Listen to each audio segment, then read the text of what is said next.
Pistol is definitely my relative weakness. So I'm out here at about 30 yards.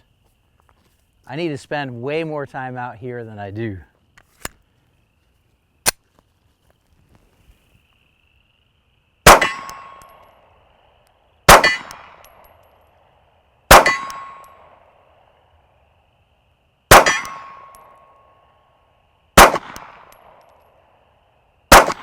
Oh, come on. Started out strong.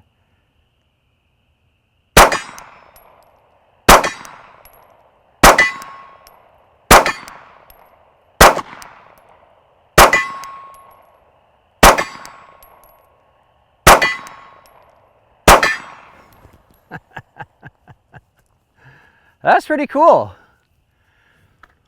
But that round target has a secret.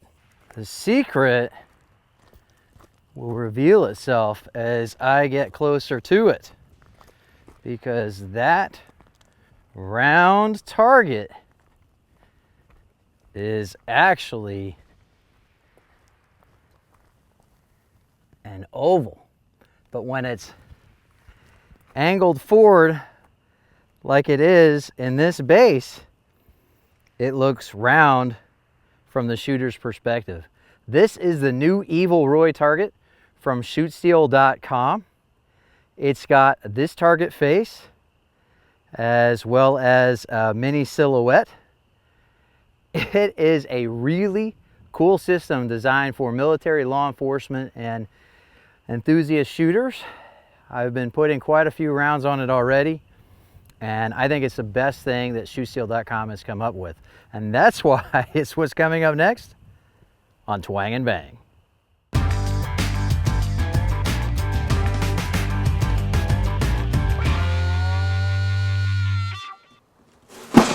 Shootsteel.com always impresses me with how well they pack their targets. This box is holding 63 pounds of steel, and it arrived in great condition. It's not so much about keeping AR-rated steel from getting damaged during shipping, as it is to keep the outer box from splitting and letting your hardware or smaller plates escape. Part of their secret is that they make a mini pallet for the heaviest parts out of plywood and wooden blocks. This keeps the plates from moving and poking holes in the box. Shootsteel.com sent me this setup for review, including 2 target faces, the 10-inch ellipse, and the 9.6 by 20-inch silhouette. A 12 by 20, 12 by 25, and a 10-inch true round target face will also be available. Assembly is super easy with the included 3/4 inch grade 8 hardware for the legs. Orient each leg with the notches facing the stop on the base, put the bolt through from the outside in, pop it onto the base, and thread the nylon lock nut onto the bolt inside the base where the threads will be better protected from spall when you're shooting. Tighten the nut snug enough that the legs don't flop around, but loose enough that you can move them between their 2 positions. Shootsteel.com also includes wire lock pins to hold the legs close for easier transport and storage, but that's all there is to getting the Evil Roy ready to take to the range.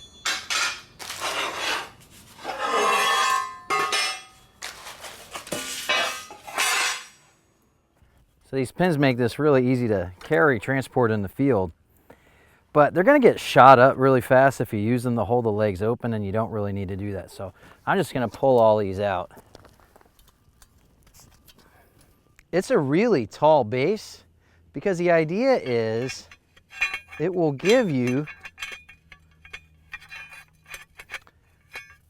equivalent shooting height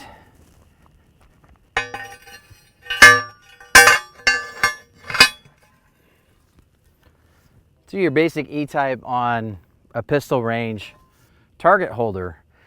But the ground is really hard today, and I don't have stakes to hold it down. So I'm going to put it lower. That way I won't have to worry about the leverage of this getting hit and rocking this thing all over the place.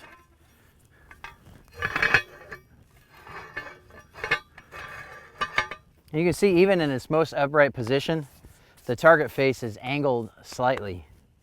The plates are rated for pistol calibers at 10 yards when straight. You don't want it leaning too far forward because that won't allow the lower velocity rounds you get out of a pistol to fragment. I'm actually going to be shooting American Eagle Syntech. That has a polymer jacket on it. That's going to be a little bit less metal holding the bullet together. This isn't technically a fragmenting round, but this is a lot safer when shooting up close to steel than your standard full metal jacket ammo.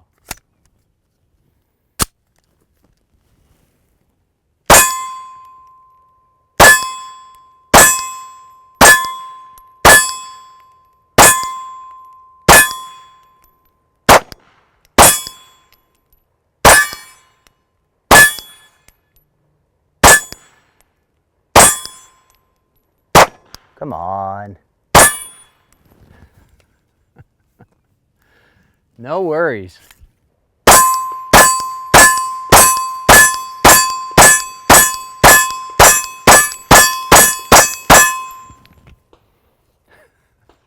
Got a little bit of that Glock left pull from the trigger. Dang it. Got to work on that.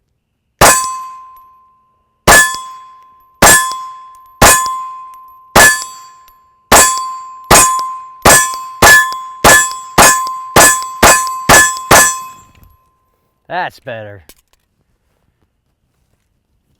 I think I only have 12 in this mag.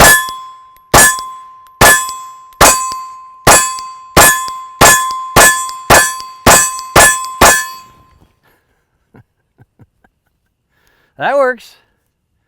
That's actually really nice because it's the same height. Even though I put that lower like that, that's right at the height that I would want a paper target.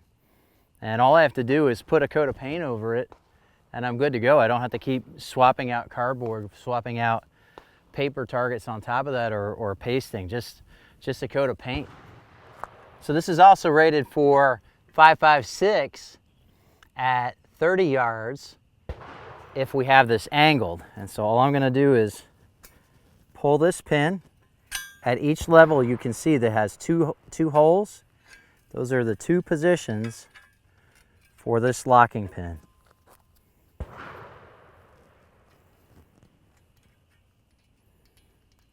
And that is a serious angle.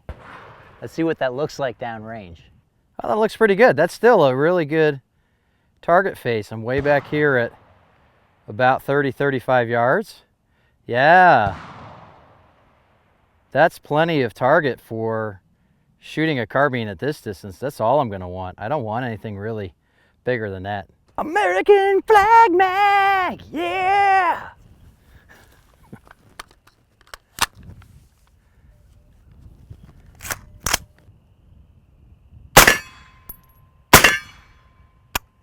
Oh.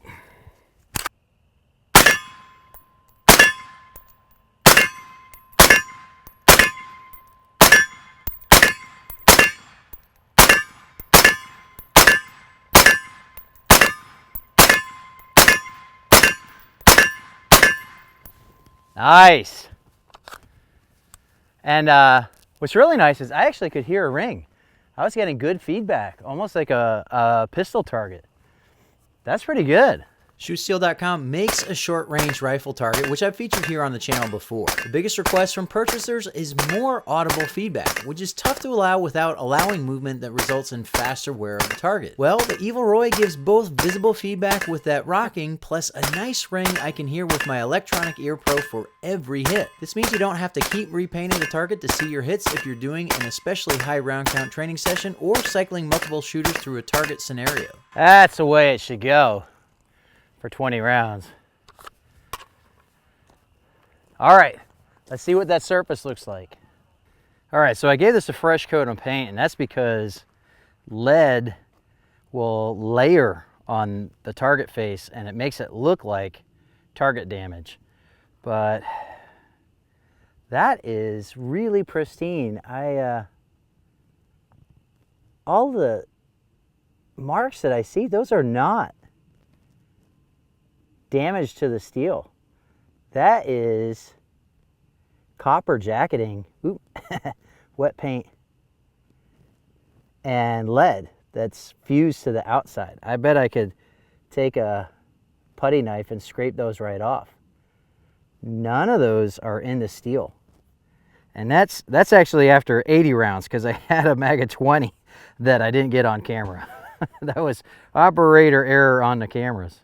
I want to show you something else though, because you see there are holes where you could put those pins in, but look at the spall. These little things would not stand up. They would just get cut right away.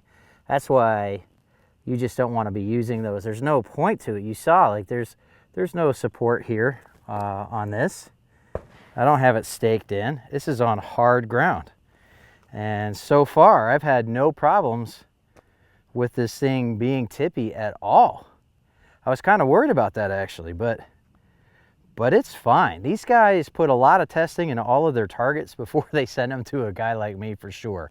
I've never had one of their targets not work exactly the way they told me it was going to work, and this one is working fantastic. I'm going to get another mag in here at this distance before I pack up and head over to the rifle range to start singing some 6.5 Creedmoor at it.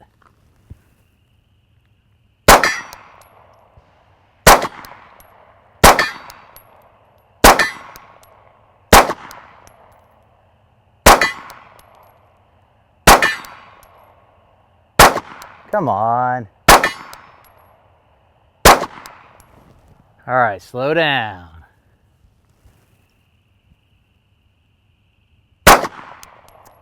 Didn't help. I'll tell you what.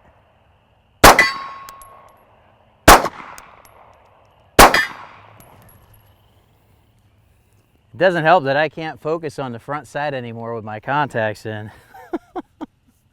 It's just not happening. Nothing that close to me is in focus anymore. That's what it is. It's the sights. I couldn't see my sights. No, it's not. I just stink with a pistol. You know, it even carries really easily this way.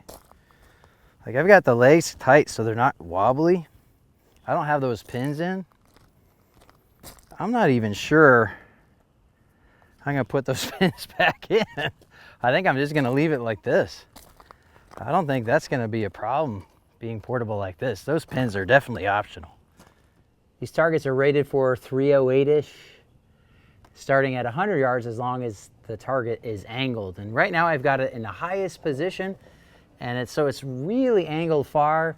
The ground's soft out there, but I don't have it anchored. And I did that on purpose because I want to see, like, with these hits from this 6.5 Creedmoor, how rocky is it going to get? It's not going to hit as hard as 308, but I haven't had this Savage MSR-10 out in a while, and I actually really like this gun. This is a chip shot for this gun. I'm testing the target, so not the gun. So I'm going to be putting these hits intentionally, some maybe in a little group, but I'm going to try to spread them out so we can get a good look at if there's any damage to the target.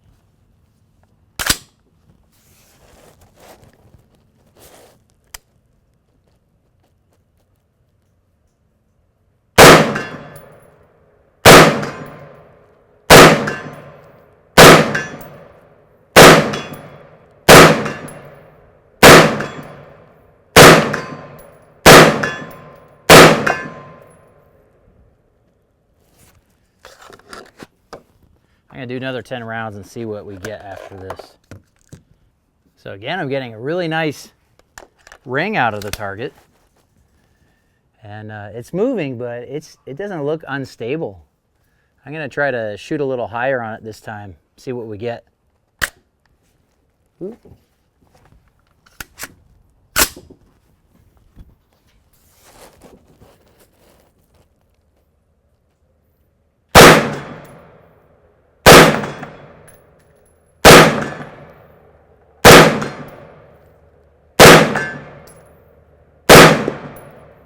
Too high.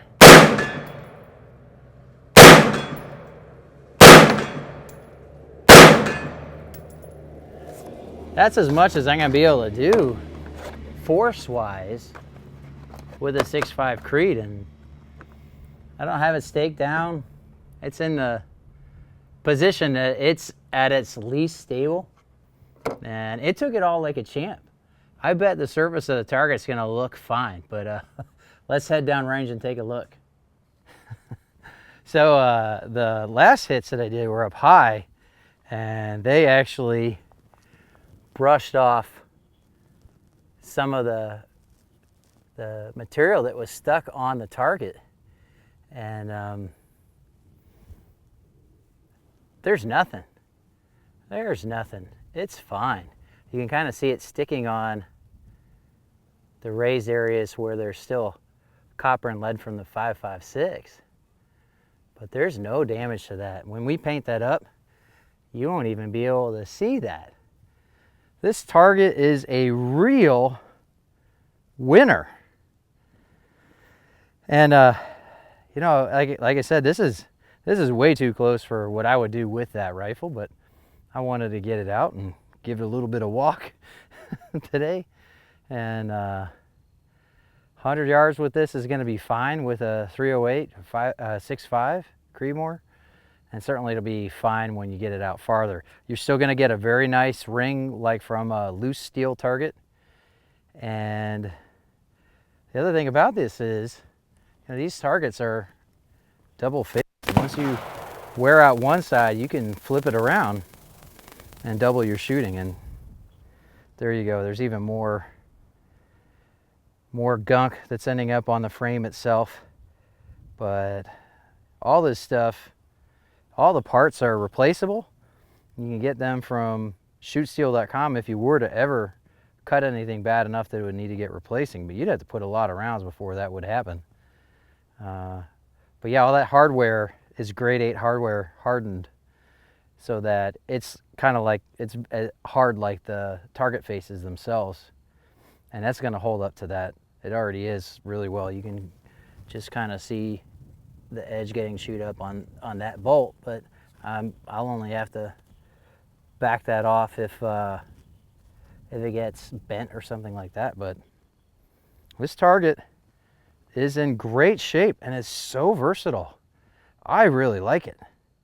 Steel targets are consumable products, meaning you do enough shooting, you're going to have to replace parts. It's just a fact of all steel targets. However, this keyed design between a target face and a stand mean that you're going to get a lot more rounds out of an Evil Roy before you have to replace something than many similar targets. You don't have welds on the target face, and those welds will weaken the steel. You don't have hardware sticking out in the impact area. Everything stacks up nice and flat for transport and storage. And it's also cheaper too, because you don't have to buy a bracket every time you buy a new target face. That said, it's still an expensive setup at $350 and up, depending upon the target face options you choose, which mean that the primary purchasers will be military, law enforcement, and competition shooters. But if you're somebody who wants an extremely versatile target, one that gives you visible and audible feedback, whether you're shooting pistol or rifle, I think the shootsteel.com Evil Roy is a great choice for shooters who have the budget to afford it. If you want to learn more information about the Evil Roy, be sure to click the link in the video description below. Be sure to follow me on Facebook and Instagram. You can see the links right about here. Be sure to sign up for my mailing list. It's the only way to stay in touch with me no matter what happens to my channel here on YouTube. I really appreciate you watching Twang and Bang, and I hope to see you next time.